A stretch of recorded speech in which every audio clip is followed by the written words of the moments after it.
Good afternoon and welcome to today's webinar hosted by the National Network of Credit and Financial Professionals. I am here today with Tim Colber, Senior Manager at the Leases, and he will be presenting on accounting changes affecting the balance sheet. A few items to get out of the way before we begin. If you have any questions during the course of the presentation, you can ask them through the questions function on the side panel. We will gather all these questions and save them for a Q&A at the end of the presentation.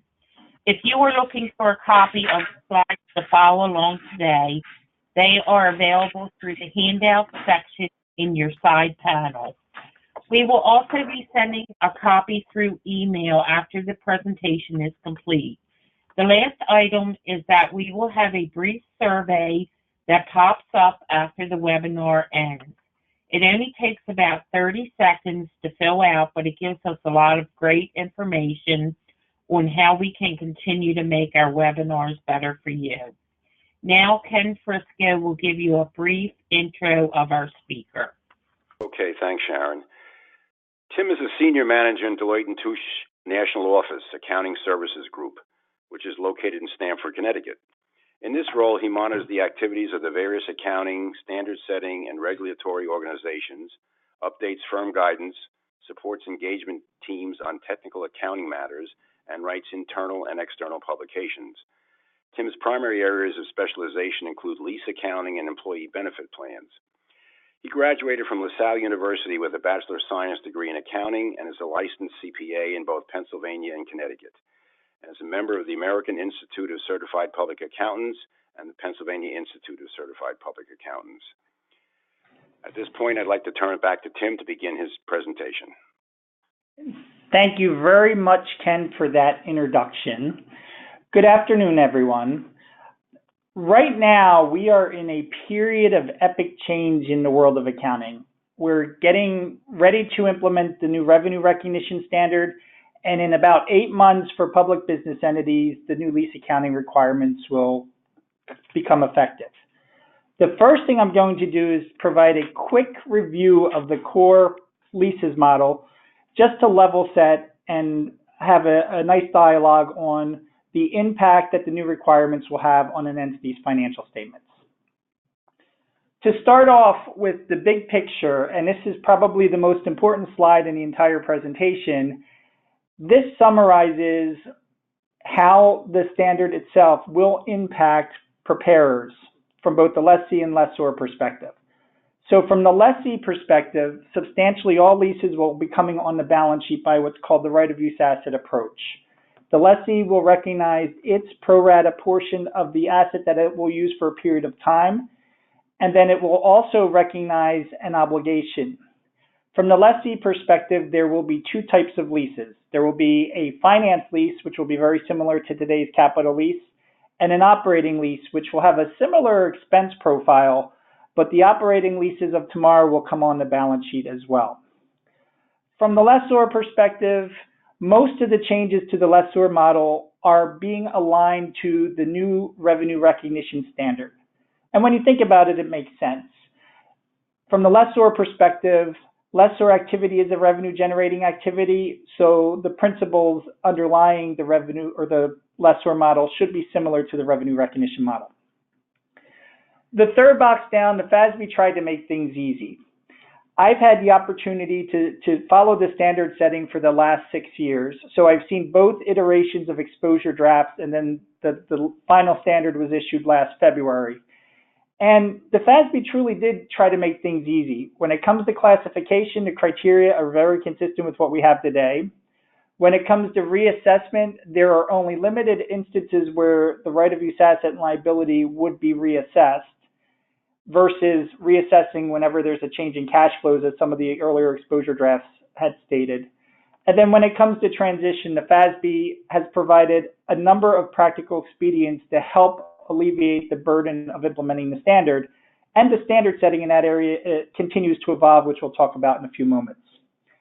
The last bullet on this slide is the standard is effective for calendar periods beginning January 1st, 2019 for public business entities. For non-public business entities, it would be calendar periods beginning January 1st, 2020. So if you think about it, from the public company standpoint, that the standard will be effective in about 10 months. So it's going to involve a lot of changes in systems and processes, and there's also going to be some potential implications on debt covenants, which we'll be talking about in a few moments. Drilling down on the effective date a little further, as I mentioned, it would be effective for calendar periods beginning January 1st, 2019. When you look at the slide, it says it's effective for periods beginning after December 15, 2018. That, in essence, is calendar 2019. And interim periods therein. So the first filing requirement will be the March 31st, 2019 interim 10Q for public companies. For all other entities, as I mentioned at the onset, it's an additional year deferral. Now, early adoption is permitted for this standard, and there are a number of companies that have already adopted this standard, so it can be done. I know there are some challenges and complexities, but there's at least some proven data out there that companies can apply the standard based on the systems that are available. When it comes to transition, the transition as written in ASU 2016-2 is lessees and lessors are required to use a modified retrospective approach that would require all comparative periods to reflect the new accounting requirements. So for a typical public company 12/31 year end, their first annual reporting period would be 12/31/2019. And then they would also have to affect the standard in their 2018 and 2017 comparative periods. The reason why I specifically said as written, because back on January 5th, the FASB has provided a potential practical expedient. They issued a proposed ASU that would allow companies to consider the effective date year the application date year. So rather than going back and affecting the standard in the comparative periods, companies will have the opportunity to leave their legacy comparative periods under the existing US GAAP and only affect the standard in the effective date going forward. That proposed ASU is still out for discussion. The comment period already ended. It ended February 5th, and the FASB is expected to discuss it in a public meeting sometime in the near term, with the hopes that they'll eventually finalize that expedient. As I alluded to on the first slide as well, the FASB is providing a number of practical expedients for both lessees and lessors. And what I'll do is I'll just highlight the top one, the package of three, because that is probably the most powerful practical expedient. That will allow companies to consider their legacy conclusions, and insofar as those conclusions were accurate with respect to the ASC 840 requirements, for their legacy leases, they would not have to change those conclusions. So, for instance, if something met the definition of a lease under 840, the conclusion would automatically be it will meet the new definition under 842. If something was classified as an operating or a capital lease under 840, when transitioning to the new standard, all legacy leases would be classified as either operating or financing, so they'll carry forward the classification. And then the last bullet there is if something met the definition of an initial direct cost under the current 840 requirements, they would not have to be reevaluated to see if they would meet the new definition of initial direct costs. This package of practical expedients is an all or none proposition, meaning that an entity will have to elect all three provisions or they would not be able to elect any of the provisions. Similarly, it would have to be applied from both the lessee and the lessor perspective. Moving to the next slide. So the definition of a lease is going to be very consistent with today's definition. It's a contract or a part of a contract that conveys the right to use specific property, plant, or equipment for a period of time in exchange for consideration. If I had a vehicle, say a Ferrari, that I would like to monetize, I could provide it to Ken, and Ken, if he were to pay me the $1,100 a month, that would be a lease.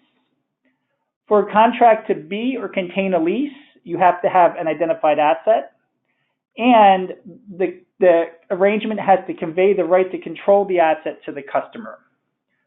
When it comes to there being an identified asset, it could be explicitly or implicitly identified.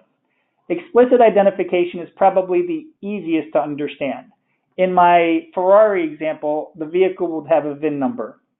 And any property arrangement, there will be a legal address.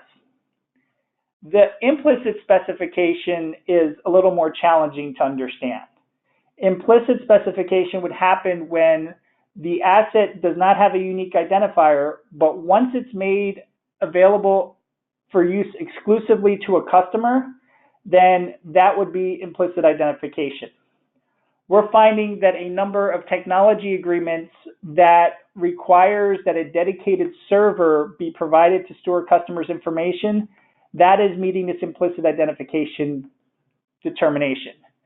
So irrespective of whether or not there's a model number or even a serial number in the contract, as soon as an asset is made available specifically for customer use, then that is an identified asset. A couple other quick points on identified asset. A physically distinct portion of a larger asset could be a lease under the arrangement. So think of a single office in a larger office building or a floor of a building. Each of those are physically distinct and could be considered an identified asset. Generally, a capacity portion of a larger asset would not be an identified asset. So if a customer is getting the use of 80% of an asset, whether it be a storage tank, whether it be a storage facility, something of that nature, that would not result in there being an identified asset. Generally, the common practice has been substantially all would be 90% or more. So if a customer is getting 90% or more of the capacity, then that would result in there being an identified asset. When it comes to there being an identified asset, the last point here is if the supplier has the practical ability to substitute an asset and they will economically benefit from the substitution, then that would preclude you having an identified asset and you would be outside the scope of the standard. Moving to the second half of the criteria, right to control the use of the asset. The right to control the use is linked to the customer's ability to control the asset over the period of use. So the first half of the control the use criteria is whether or not the customer is getting the economic benefits from using the asset. So think about whether or not the customer is getting all of the output, the byproducts, or they're using the asset to support their business operations. If they are getting substantially all the economic benefits from using the asset, then that criteria would have been met. The right to direct the use of the asset is very similar to the control criteria in the new revenue standard. And that is linked to whether or not the customer has the right and the ability to direct the how and for what purpose the asset is used. So the gating question here is, does the customer have the right to say when the asset's going to be used, how it's going to be used, where it's going to be used, who's going to be using it? All of those W questions that you may remember back from your grammar school days. If the customer is clearly directing the use because it meets all of the W questions, then control is in their hands and there would be a lease. If it's the supplier that's directing the use of the asset, then you would not have a lease. Oftentimes, a lot of these relevant decisions are predetermined in the contract. In that case, you go to what we refer to as the two tiebreaker test. If all the relevant decisions are predetermined and it's the customer that operates the asset, then it's a lease. If it's not the customer operating the asset, you go to criteria number 2, and that is who designed the asset. If it was the customer that designed the asset, you would be in the leases world. If not, then you would be in the service world. So that, broadly speaking, is the definition of a lease. Now let's get into how this is going to impact preparers when it comes to balance sheet recognition and how the amounts get put on the balance sheet. The 3 key ingredients with respect to measuring a lease and bringing it on the balance sheet are lease term, lease payments, and discount rate. Lease term is very consistent with today's requirements. It's the non-cancelable period and any period that includes a renewal option that's reasonably certain of being exercised. From the lessee perspective, whenever there is a significant event in their control that would change that conclusion, that would be a reassessment event that would require them to revalue their asset and liability. So think about a lessee that determines that their lease term is 10 years, but 3 years into the lease or 3 years left on the lease, they put in some significant leasehold improvements. At that point, they would need to reassess whether or not they're going to be extending the lease, because that could result in that conclusion happening because of the fact that they put so much capital outlay into that building. Moving to lease payments. Lease payments are comprised of the 5 things that are listed here in the screen. The fixed payments are basically the black and white payments in an arrangement. Okay, lessee is going to pay $1,000 a month for the next 10 years. That is a fixed lease payment. An in substance fixed payment would be a payment structure that sets a floor.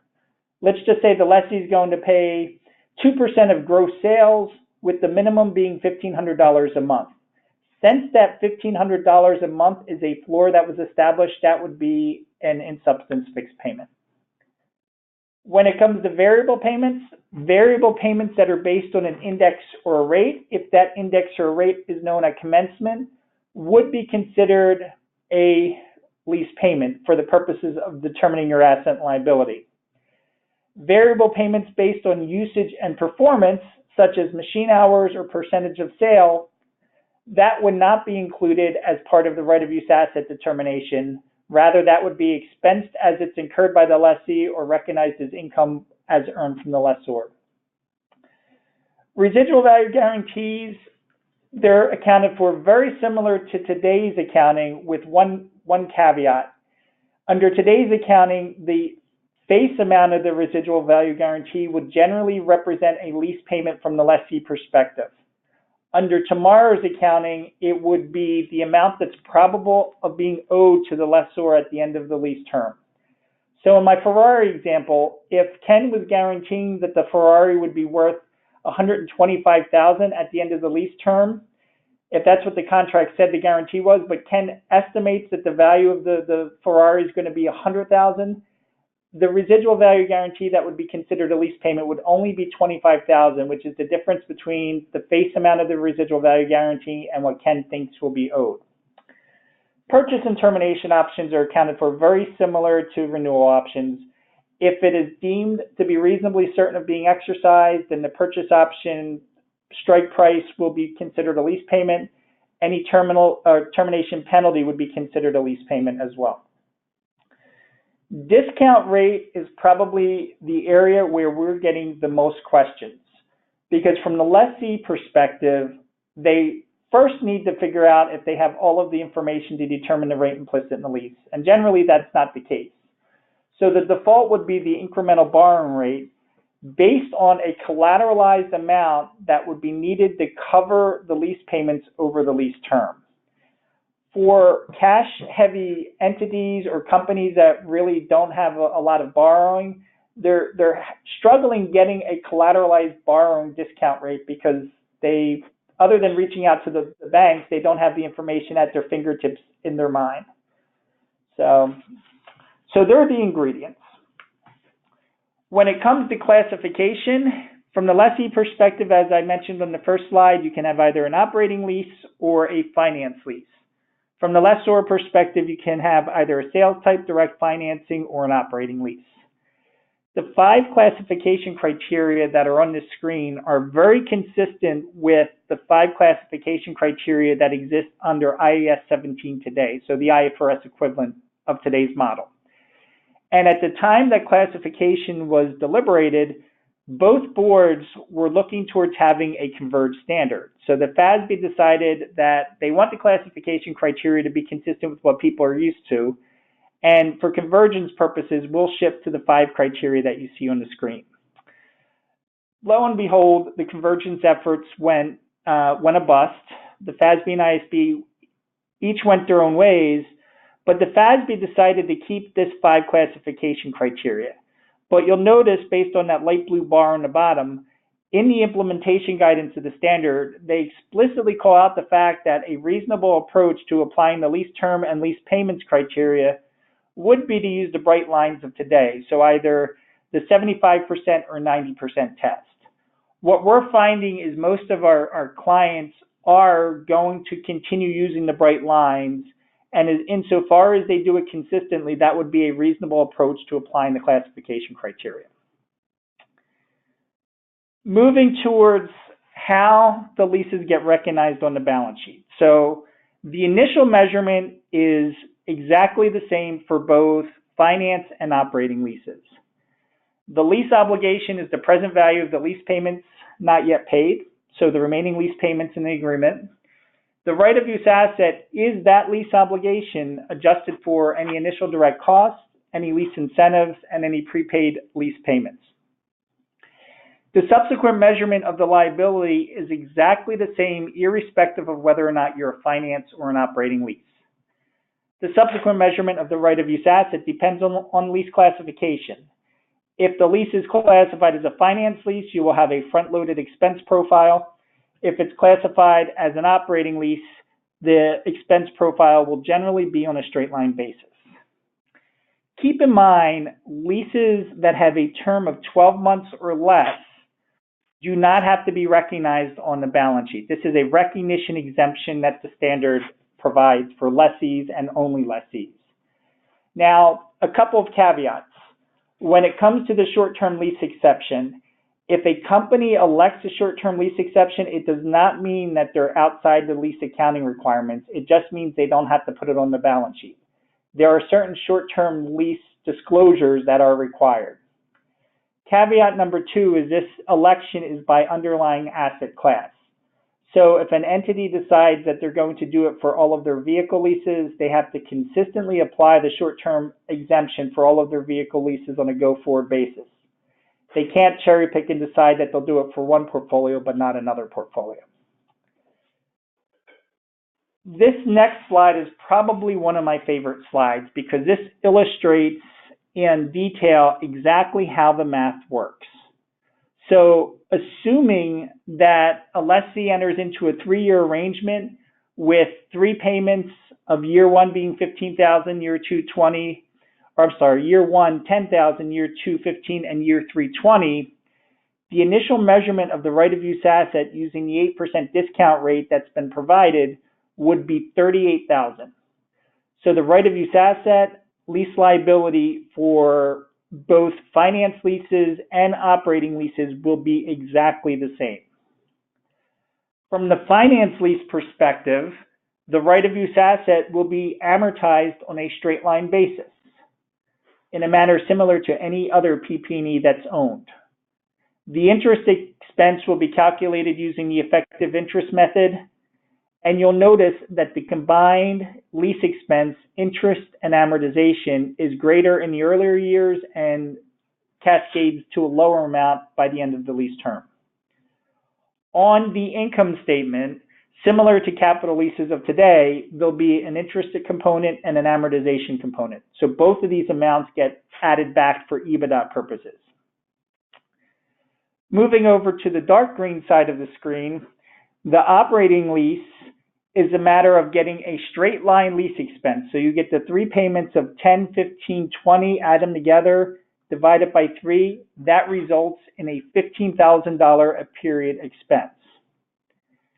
The right of use asset reduction is a matter of taking that lease expense of $15,000 and backing out the liability accretion, which would be the interest expense. So in essence, the right of use asset is reduced by using a plug. In actuality, at any given period, your right of use asset will equal the lease liability adjusted by what would be the straight line rent accrual of today, unamortized initial direct cost, any unamortized incentives, and any unamortized prepaid rent. The reason why they're not the same here is because of the escalating payments. If the payments were $15,000 out the door each of the periods, then the asset and liability would be exactly the same.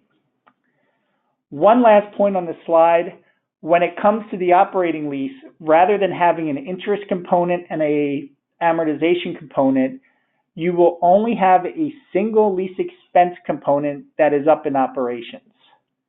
So while a finance lease has amounts that are backed out for EBITDA purposes, the operating lease does not. So you'll just have a single line expense in operations. When it comes to the presentation requirements from the balance sheet perspective are not very explicit in the standard. The standard does not call out where your right of use asset for your finance lease and where your right of use asset for operating leases should be presented. One thing is explicitly clear is those amounts cannot be presented in the same line item on the face of the balance sheet. What we're finding that most companies, for their finance lease right of use assets, they're going to be presenting them with their PP&E. And from the right of use assets for operating leases, they're going to be presenting it in some sort of other category other than PP&E. From the liability side of the house, the guidance in ASC 842 is very similar. The standard is not explicit as to the geography where the liabilities are to be presented on the balance sheet, just that the liabilities resulting for finance leases cannot be presented in the same line item as liabilities for operating leases. What we're finding, most companies are going to be leaning towards putting their lease liabilities for finance leases with debt, and then the operating lease liabilities with some sort of other liability category.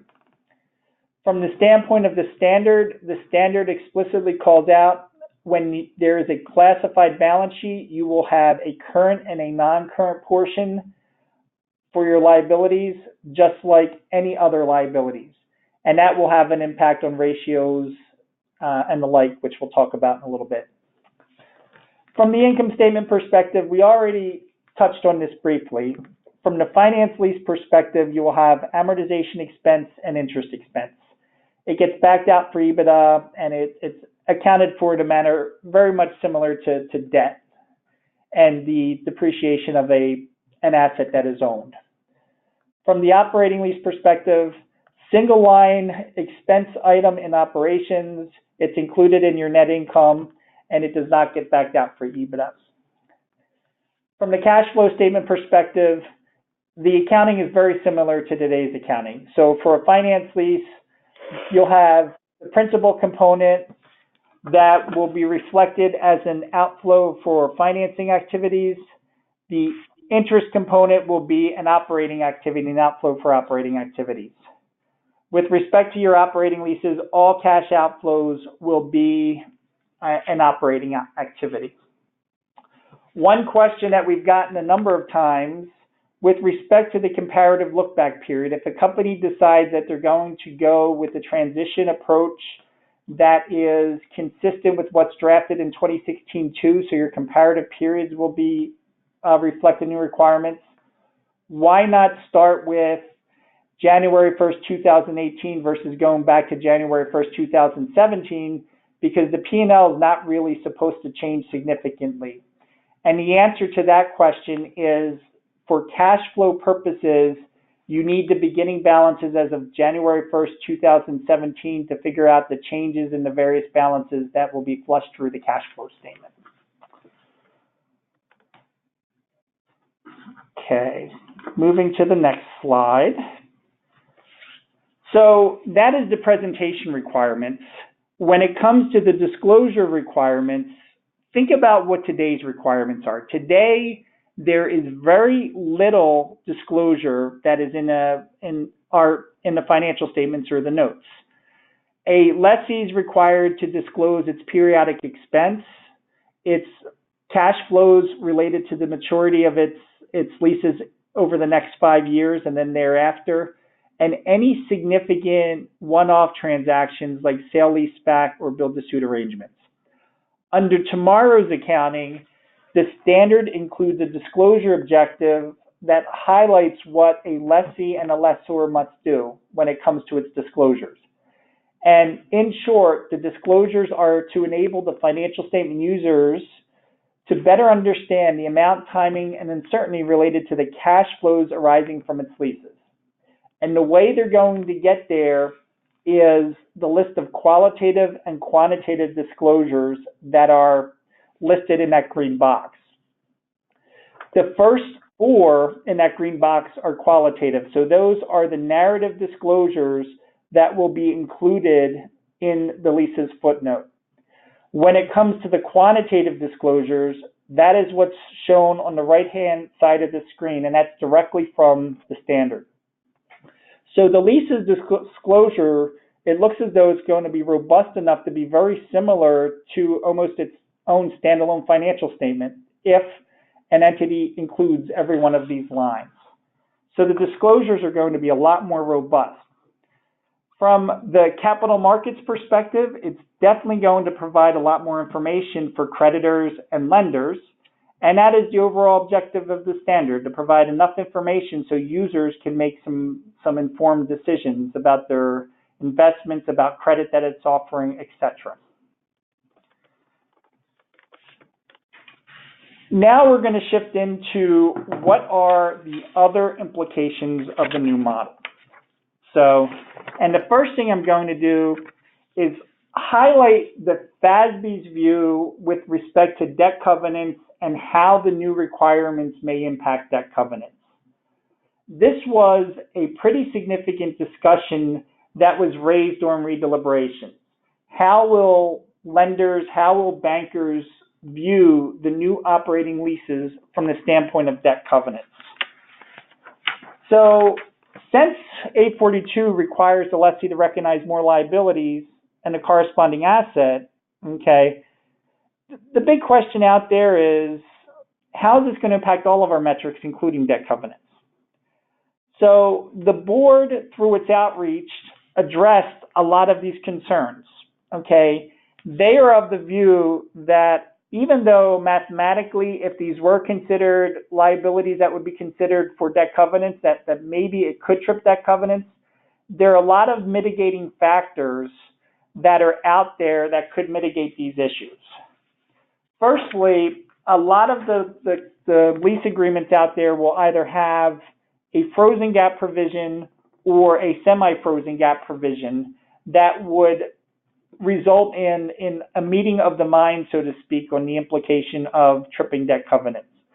So if there are frozen gap provisions, that will allow the lessee to use the gap that was in place when the contract was executed in order to determine the implications of debt covenants.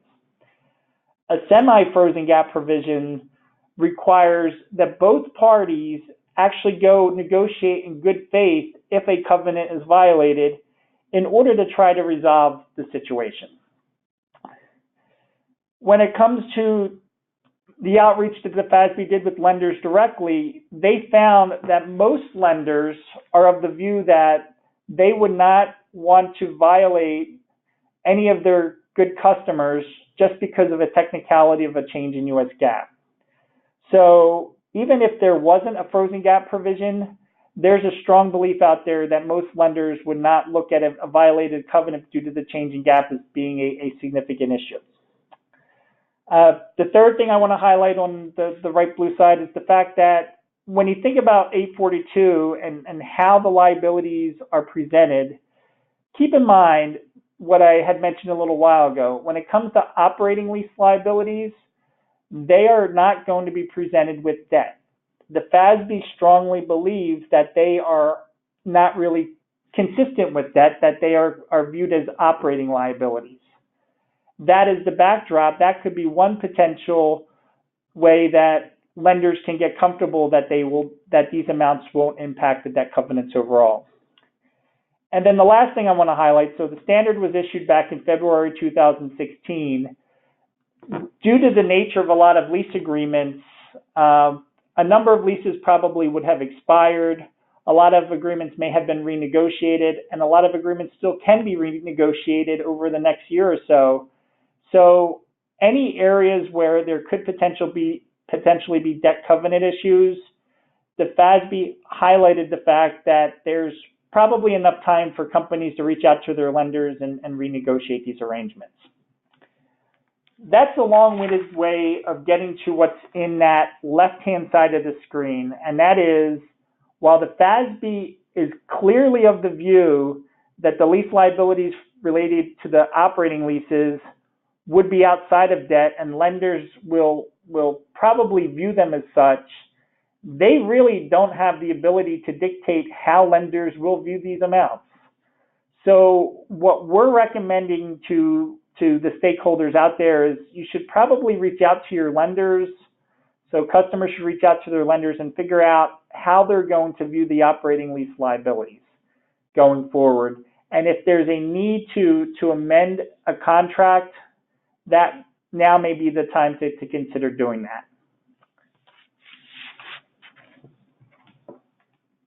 Moving on to some of the other potential impacts of the new requirements, and that is other financial statement metrics and ratios. When you think about it, the new standard is requiring that additional assets and liabilities arising from leases be recognized on the balance sheet. And just due to the pure mechanics of how these metrics are calculated could result in changes of some metrics from the way they were viewed in the past. Okay, so the increase in assets and liabilities will definitely have an impact on some of the more common performance ratios commonly used in investment making decisions. And here are 4 of them right here on the screen. So the increased liabilities resulting from operating leases will result in the various liquidity ratios. For example, when you think of the current ratio will generally be lower since it's calculated as current assets divided by current liabilities. Similarly, the quick ratio will also be lower because the increased liabilities will impact it. Okay, the quick ratio is calculated as the sum of the cash, short-term investments, and receivables divided by the current liabilities. And since those current liabilities are increasing, it'll ultimately reduce the quick ratio. When it comes to asset turnover, that will also be impacted.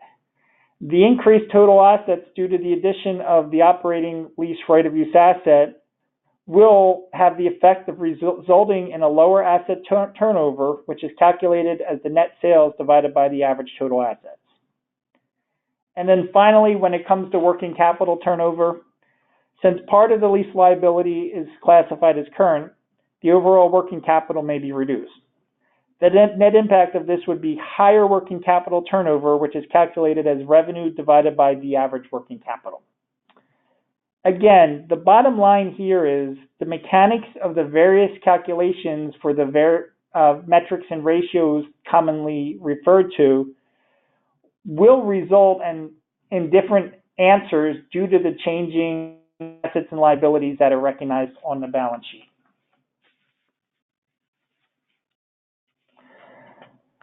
Other things to highlight and other pressure points.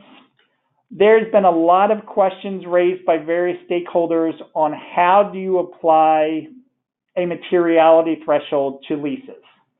So under today's GAAP, companies commonly will come up with a materiality threshold for PP&E. And the basis for conclusions in the standard calls out that similar to PP&E, an entity can establish a capitalization threshold for its leases. And while they refer to the PP&E capitalization threshold, it's important to note that the capitalization threshold for PP&E doesn't take into consideration the effect of an additional asset base in the form of new right-of-use assets, nor does it take into effect a liability being recognized on. So we, as well as the other large firms, have come up with a couple of other approaches for developing a capitalization policy that considers both the right-of-use asset as well as the liability. And those two approaches are, one is known as the lesser of approach, and then the other is referred to as the liabilities only approach. The one caveat that I will make is whatever approach a company comes up with, they should apply it consistently to all of their lease assets and liabilities versus applying one approach to one class versus another approach for another. Here is an example of how a capitalization policy could be applied. This is assuming that there's a lease of a machine for a lease term of 5 years that results in a right of use asset of $3,260 and a corresponding liability of $3,260. Under the lesser of approach, the threshold for keeping the amounts off the balance sheet would be the lesser amount that falls below the threshold of the right of use asset threshold that's established or the lease liability threshold that's established. In this example, let's just assume that the threshold for liabilities would be $3,000 and the threshold for the asset would be $3,500. Since the right of use asset and liability is at $3,260 based on the calculation, you would not be able to apply the threshold to this arrangement because the $3,260 is greater than the recognition threshold for liabilities. So in this case, the customer or the entity would recognize both the asset and liability. If hypothetically the calculation resulted in the right of use asset and liability being $2,900, since both amounts would be less than the established thresholds, then the entity would not recognize the asset, nor would they recognize the liability. So both amounts would be kept off the balance sheet. In contrast, the recognized all liability approach would establish a threshold only for the right of use asset. And if the right of use asset as calculated is below that threshold, then that right of use asset would be expensed at commencement, but the liability would still be recognized. So in this example, at lease commencement, $3,260 expense would be recognized and then a liability of $3,260. And as the lease payments are made by the lessee, a portion of the lease payment will go towards reducing the lease liability, with the liability accretion amount being recognized as a miscellaneous expense. Moving on to the last slide, and this is probably one of the other key pressure points in the standard, and that is entities identifying every lease in their arrangement. Under the current requirements, larger leases such as real estate and equipment leases, they're really easy to identify, and there are generally systems in place to capture those amounts. Under tomorrow's requirements, there are a lot of arrangements that include embedded leases that, under the new requirements, will have to be accounted for separately. Let's take, and I alluded to this before, let's take a cloud computing arrangement that relies on the use of a dedicated server. While the software itself will be outside the scope of the standard, there are contracts that require that the cloud hosting provider provide a dedicated server, which now may be subject to a lease. Similarly, when it comes to print servicing agreements, when it comes to mailroom services, things of that nature that include various tangible assets that help deliver the service, if those tangible assets are used exclusively for one customer, that customer may be leasing those assets. So in those cases, an entity will have to bifurcate the service component from the lease component when it comes to recognizing and measuring the leases. One other new part of the standard that's a fairly significant and wholesale change is the pressure point to identify and allocate consideration to the various components in a contract. If you think about a typical real estate lease, a lessee will be paying the rent expense, they'll be paying common area maintenance, and they'll also be paying, in many cases, insurance and taxes. Items that transfer a good or service to the lessee are considered either lease components or non-lease components. If it is the real estate interest or the lease interest itself, that would be the lease component. All other items that provide a good or service would be a non-lease component. Administrative items such as items to set up the contract and prepare the contract, very similar to the revenue recognition standard, would not be considered a separate component. Similarly, items that are reimbursing the cost of a lessor, such as insurance, where the beneficiary is the landlord, or real estate taxes, they would not be considered separate components. So any consideration attributable to insurance and taxes would be allocated to lease and non-lease components based on the relative standalone price. This next slide is an example of the allocation methodology. This assumes that the lessee enters into a 5-year gross building lease. It's a fixed annual payment of $35,000, and they outlined that the $35,000 is for common area maintenance, insurance, as well as taxes. The contract itself lists the 4 different items that the $35,000 relates to. When it comes to question number 1, how many components there are, in this case, there would be 2 components. There is the rent component and common area maintenance. That's because the rent and the common area maintenance each provide a separate good or service to the customer. In contrast, the property taxes and insurance does not provide a good or service to the customer. It's just reimbursing for the lessor's cost that they would have otherwise had to pay. So that does not represent a separate component. The overall consideration in the contract would be the $35,000 because that's explicitly called out in the contract. On the basis of these facts, the way that the amount would be allocated is on a standalone price. So the lessee needs to go out and get an estimate of what the rent's going to be, including an estimate of the taxes and the insurance. In this case, they observed the estimate as being $29,500. With respect to the standalone price for the maintenance services, they have observed that the price is $76.50.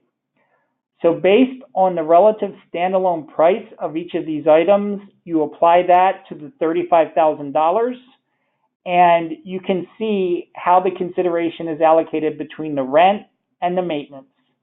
You'll also note that irrespective of the fact that the contract called out the fact that there was a standalone insurance and taxes amount, those amounts are subsumed into the rent and maintenance service allocation. So the rent, the amount allocated to the rent would be the starting point for determining your asset and liability, and then the maintenance service would be a separate operating expense in the income statement. That is all I have for my prepared remarks. I will highlight the fact that we have a number of publications out there. We have our initial heads up that was issued back last March, and that's about 40 pages. And we also have a frequently asked questions document that summarizes a number of the questions we talked about here today, but probably another 30 questions that have been raised by various stakeholders multiple times. So we codified it in that publication. And then within the next month or so, we're going to be having our comprehensive roadmap, which will be about 650, 700 pages. With that, I'll open up the line for any questions that you may have. All right, Tim. We have one question here. What is the key takeaway from this presentation? The key takeaway from the presentation, in my opinion, is the new lease accounting requirements.